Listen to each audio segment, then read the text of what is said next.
So I've been being stalked for 7 years. It'll be 8 years in the fall if this persists. And the guy who's been stalking me, I've never dated him. I've never been physical with him. We got set up on a date by my friend. And ever since that date, he's been stalking and harassing me. Never slept with him, never dated him, never even kissed him or held his hand.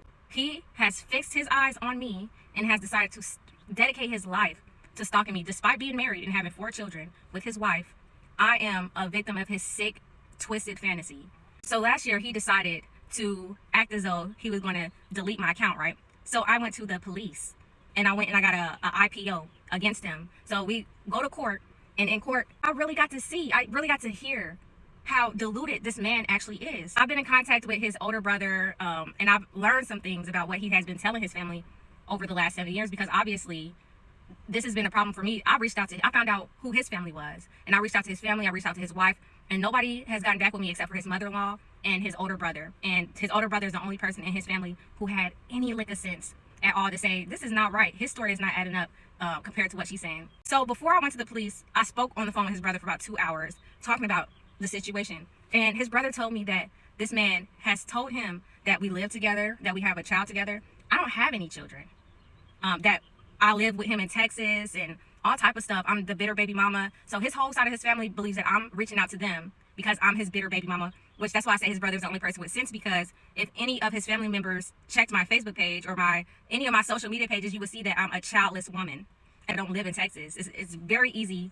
It's very easy to research about somebody else. So he's convinced his family, despite him being married with 4 children, that I'm his bitter baby mama who also lives with him in Texas. And when I get mad, I reach out to them and I say that he's stalking me. Long story short, the verdict was in my favor, but I'm going to tell you guys anyway. He told the judge that I have been stalking him for 7 years, and I'm harassing him and I'm harassing his family, which I have reached out to every member of his family, begging them to talk to him before something happens to him. He said that I have been harassing him. He said that he moved to Texas to get away from me. He said that he wasn't married but continuously slipped up and called his wife his wife. He lied about the number of children that he had. He talked about being in fear of his life because of me. And mind you, I had 70 pieces of evidence and he had none, all right? And despite my evidence, despite the judge reading off the text and the videos and the tattoo of my eye on his hand and the music videos where he's calling my name and making songs about me and have my face on his album cover, despite all that evidence, this man still lies and says, no, she's actually stalking me. You got it all wrong. She's been harassing me, okay? I say all this to say that the devil can actually have your mind. If you don't believe the truth, the devil can run rampant in your mind and it can be real to you.